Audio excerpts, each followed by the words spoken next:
Eu espero que se encontrem bem. O meu nome é André Ventinhas e, como já sabem, aqui falamos sobre investimentos financeiros e literacia financeira. Vamos continuar com a análise do capítulo 13 do livro Broken Money de Lynn Alden. Portanto, a cabeça que segura a coroa,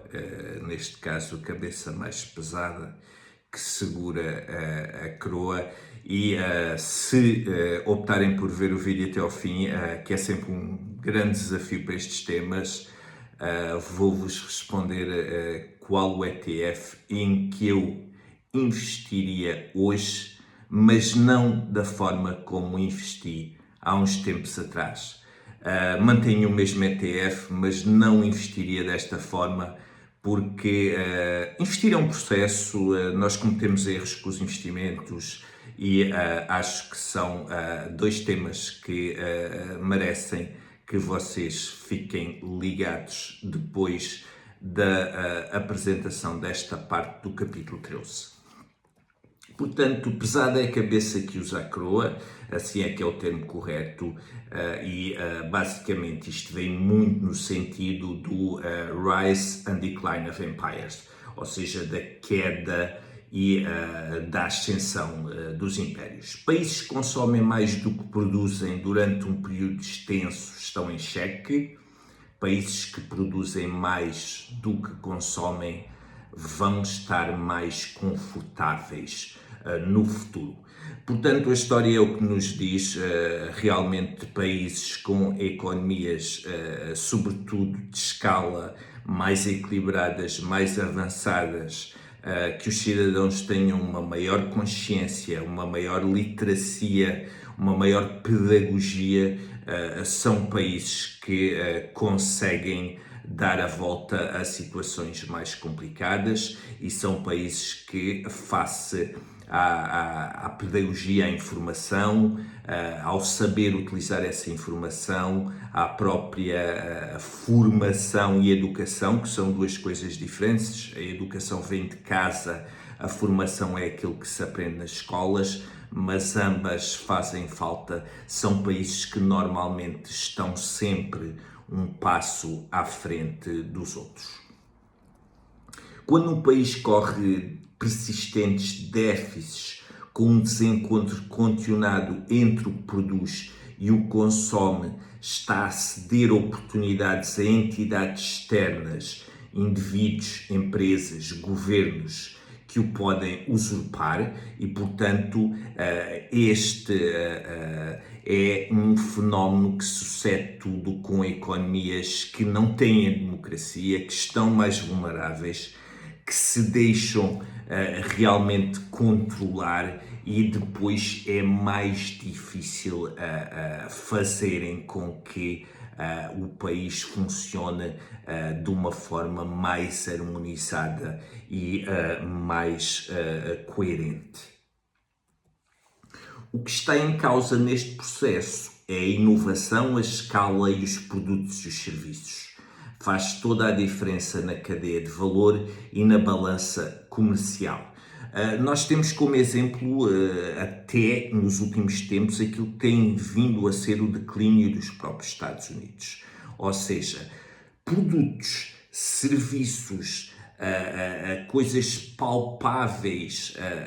que criem inovação e escala é o que realmente faz crescer um país, e aqui os Estados Unidos também o têm claramente, sobretudo na vertente tecnológica, a par da China, e aqui este é um ponto em que a Europa realmente terá de se encontrar. No entanto, países que começam a pôr as finanças e o ponto de vista financeiro à frente daquilo que é a economia real, depois correm sérios riscos e face aos déficits e face a uma dívida de, salvo erro, 120% a 130% daquilo que é o produto, os Estados Unidos neste momento também está com a corda na garganta, e por isso é que está com guerrilhas, muitas guerrilhas internas, a tentar obter aquilo que internamente não consegue produzir. Quando isto é tentado pelo domínio da força, o danger, o perigo, começa a aparecer, e sobretudo quando estamos nas mãos de líderes completamente inconscientes e completamente fora de um padrão de lucidez que se considera normal. E eu aqui não vou falar de nomes porque nem vale a pena estarmos a gastar energias com essas pessoas. Portanto, um grande problema é lideranças corruptas, neocolonizadores, insiders bem posicionados, conhecem regras, podem infringi-las, e as offshores e outros ativos são postos em proveito próprio. As populações depois é que pagam as contas. Ou seja, existe quem se sirva daquilo que é o bem comum e o bem de todos, e depois quem paga a conta mais pesada é sempre aquele que está no fundo da cadeia, entre aspas, e as consequências depois que vêm à superfície podem ser muito desaconselháveis, e estou a ser simpático porque é o que depois mexe com o estado de harmonia de todo um país. E aqui Lyn Alden foca-nos bem esta percepção da importância da geografia quando somos investidores e que queremos diversificar o nosso portfólio. Um país que está bem hoje e que nós possamos comprar um ETF, como vocês sabem, um ETF em vez de uma ação individual é um conjunto de ações, e por vezes esse conjunto de ações até pode ser geográfico, e aqui vocês estão mais expostos a determinado país. Ora, é bom ter uma carteira diversificada, porque um país que se encontra estável e se encontra bem hoje não quer dizer que não venha a ter problemas amanhã. E se, a título de exemplo, as fichas são todas colocadas na América, obviamente que se a América sofrer uma convulsão, a exposição entre aquilo que é o risco e retorno, a quem tenha só o Standard & Poor's, por exemplo, depois a conta que chega é realmente uma grande perda de valor face a um estado caótico que o país depois pode atravessar. Ou não, como já disse, eu não sou, portanto, nenhum mago, nenhum adivinho, como certos, portanto, youtubers que cedem por aí 1 milhão em menos de uma semana. Aquilo que eu tento aqui é ensinar aquilo que é a literacia financeira, mas numa perspectiva macro. Estes países, depois, ao serem hostis com a própria população, impedindo o desenvolvimento, tornam-se também não gratos para eles e nas relações para com o exterior. Países que não garantem prosperidade, que geram ódio, nunca são sustentáveis para um investidor. Ou seja, um país até pode estar a gerar muita riqueza, mas se vocês realmente colocarem as fichas nesse país, e o país, por mais riqueza que ele esteja a criar, se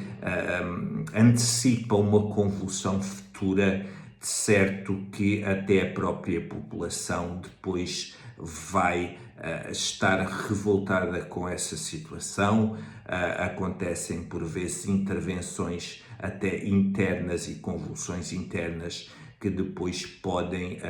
deitar tudo a perder. E por isso é que, sobretudo neste capítulo 13, nos dá esta pesada coroa que os Estados Unidos têm na cabeça e que neste momento a defende pela força das armas e pela força do dólar, que já foi mais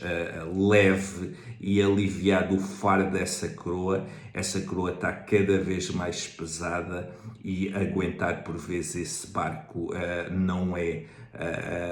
tão fácil como se pensa, por mais recursos que o país possa ter. Ora, em relação à portanto, este bónus que eu dou para quem assistir até ao fim, ora, este seria um ETF, um investimento diversificado que eu adquiriria hoje pelo aquilo que está inerente a uma possível grande aposta nas tecnológicas. As tecnológicas estão neste momento, sobretudo com as informações que eu vou obtendo por pessoas especializadas, as tecnológicas estão, portanto, os seus valores estão realmente extremamente elevados face ao valor intrínseco. O preço está realmente muito acima daquilo que é o valor que os diversos agentes e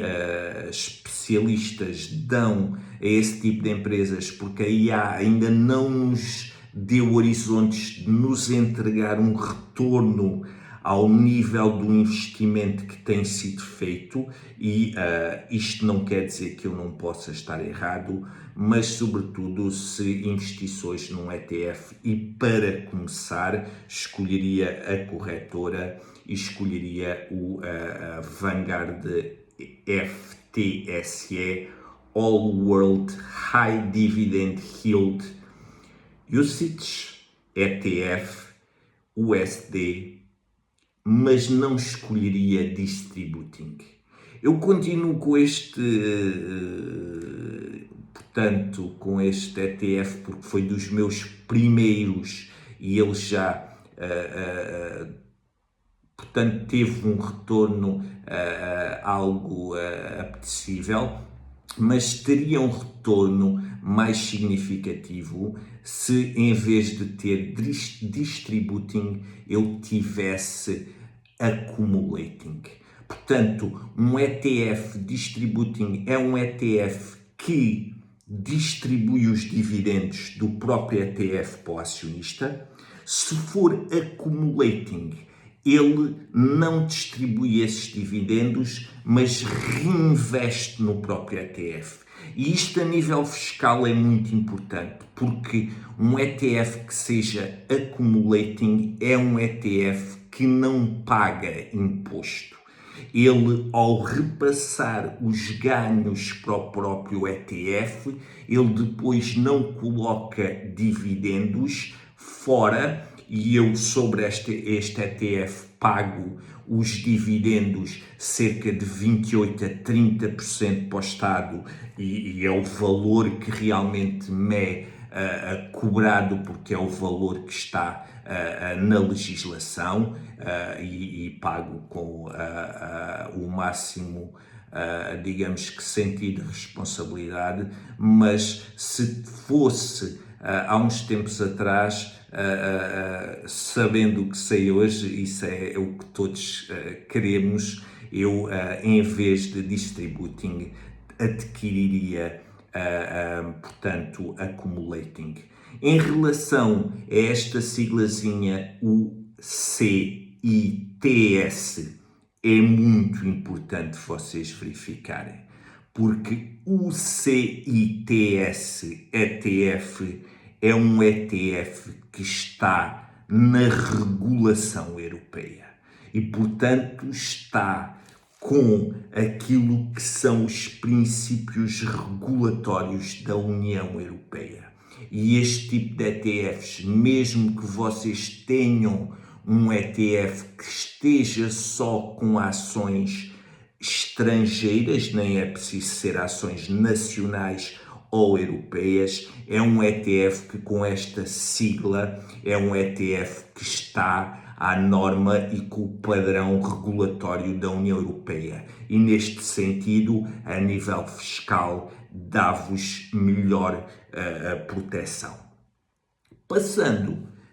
tenho aqui, portanto, o porquê. Este ETF tem empresas como a JP Morgan, o Johnson Johnson, ExxonMobil, a Cisco, a Bank of America, Home Depot, Procter Gamble. Portanto, tem todos estes ativos estão incluídos neste ETF, mas vocês vejam a percentagem. 1,64, 1,47, 1,37, 1,11, ou seja, é um ETF que tem uma grande diversificação. E ao ter uma grande diversificação em muitas empresas, é um ETF que é um ETF conservador, minimiza o risco aumentando o retorno. E, portanto, este seria um bom ponto de partida para não entrar em loucuras tecnológicas que neste momento podem, lá está, não existem certezas, apenas probabilidades, podem estar muito sobreaquecidas e sobreavaliadas e, portanto, podem ter uma correção. O que não quer dizer que vocês não façam um misto, possam entrar na tecnologia e, ao mesmo tempo, neste tipo de ETFs mais conservadores e estarem expostos, por exemplo, a essas tecnológicas que até se a IA correr muito bem, vocês terem margem de crescimento também com alguma exposição a IA e de estarem também com uma percentagem da vossa carteira neste tipo de ETF que segura um pouco mais o freio e que vos dá aqui um balanço caso não exista um retorno que se espera que seja este boom da IA que aí vem. Portanto, há que ter primeiro uma noção da carteira como um todo e da percentagem que nós queremos alocar a essa carteira numa perspectiva mais macro. Outro conceito que eu gostaria de terminar à margem da continuação do capítulo é um conceito que está agora muito na moda em termos de especialistas de mercado, que é inflação elástica e inflação inelástica. Portanto, inflação elástica é uma inflação, eu vou dar a título de exemplo o petróleo, podia dar outro produto. Imaginem que agora se achasse mais 1 ou 2 poços de petróleo e se começaria a operar com máquinas mais avançadas para fazer avançar, digamos que aquilo que estamos a perder no Estreito de Hormuz, e aqui o preço do petróleo realmente face à quantidade que poderia vir cá para fora, tornaria aqui esta elasticidade da inflação do preço dos combustíveis mais larga, e aqui estamos a falar de um exemplo, na relação aqui temos de ver sempre entre preço e quantidade, podemos ver aqui uma maior elasticidade a nível da inflação, em que o preço pode subir e pode descer e há uma maior flexibilidade. Quando falamos de inflação inelástica, estamos a falar de escassez a nível de quantidade. Se o petróleo realmente continuar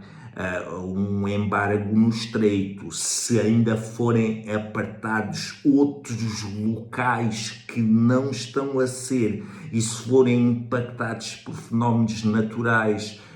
por fenómenos de guerra ou por outro tipo de impactos, aqui a inflação pode-se tornar mais inelástica, ou seja, o preço vai aumentar muito face à quantidade que existe. E aqui o gráfico dá-nos bem esta perspectiva de uma inflação mais dançante, entre aspas, que se perspectiva uma maior volatilidade e uma maior elasticidade, ou então uma inflação mais inelástica e sabermos que vamos continuar a ter inflação após inflação e temos de olhar sobretudo na cadeia de produção de um produto ou de um serviço, temos de olhar para este fenómeno despertos, porque o produto final, aquele que se vende, precisa de toda uma mão de obra, de acessórios, de produtos, de por vezes outro tipo de serviços que não são da loja em que o produto final vai sair, e aqui há uma cadeia de produção e de distribuição que toda ela vai impactar